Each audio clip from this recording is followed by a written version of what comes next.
At the job, he said, "Do you watch television?" And I said, "Yes." He said, "How many hours a day?" I said, "I don't know." He said, "That's not an answer, young man, think." So I said, "Okay." I was in my 20s.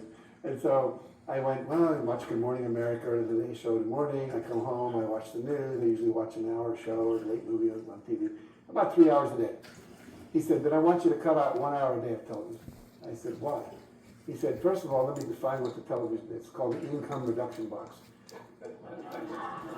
He said, "You're watching other people get rich while you're not." Jesse Jackson, he was a reverend of a church in Chicago at the time, pushing something called Operation Breadbasket. How do you lift yourself up by your bootstraps? The idea was, the white man's not going to help us, we've got to help ourselves. And Jesse was someone that, for me, modeled someone making massive impact. And I'd watch him with 1,000 people in the church move that church from lethargy to enthusiasm to commitment to action. People would leave there and actually do things, start businesses, organize in the community, and go for it. It's about is growth, expansion. In our world where everyone is so focused on degrees and professionalization and what we call STEM, science, technology, math, etc., I think that sometimes the quality of love behind it all gets overlooked. And I think what Jack brings to his work is a deep love and a sense of compassion, a sense of dignity, and a sense of joy about what he does. I think that is what makes him unique. Smoking pot for the first time. With the first hippies who came back to the East Coast and brought pot and brought this whole idea that we could dream things beyond what we saw, experience things beyond what were in the known world.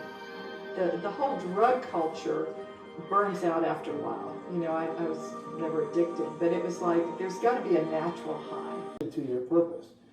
Your core genius is this. There's something you do, and you do it so well that you can't even imagine why you would charge people for it, because it's so fun to do it.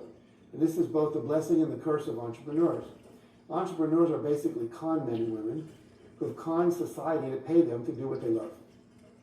And the other thing is, don't do the things you don't love to do. You have this thing that brings you the greatest joy. That's telling you that's what you're meant to do. I don't do the accounting. I don't do the strategic planning.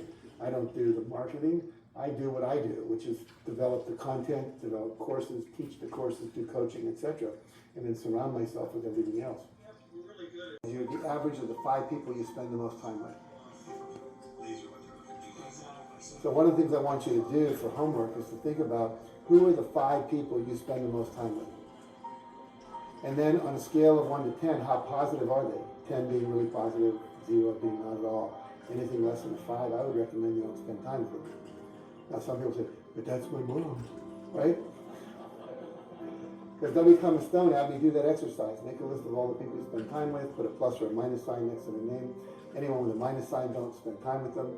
I said, "Bill, here's the deal. It's my mom." He said, "Christmas and Easter, that's it." Right? Because she brings you down. She did. She was an alcoholic. She was negative. She hated men. I happen to be one. We're going to do this. We are entrepreneurs. We're visionaries. We're hardworking. We know we can do this. We've sold things before we do it. So this is a simulation. This is not true. Just like when we were going to sell $1.5 million a year and a half, we had it on my mirror, Jack's mirror, my home, Jack's home. What you desire is what you acquire. I believe the universe tests your commitment. And so you've got to go out there and do the diligence, do the work.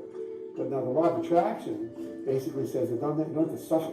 The law of attraction basically says that the universe has got a law that is around you all the time. It's invisible, you can't see it, but it's always operating. And the law of attraction basically says everything you think about and feel strongly about, you're going to bring about. We catapulted our success with Chicken Soup was something that was, I don't know what you call it, synchronicity. My wife likes to call it synchromystical. But when you have a vision and a goal, sometimes you don't know how it's going to play out, but you just have to commit to the goal. So what happened?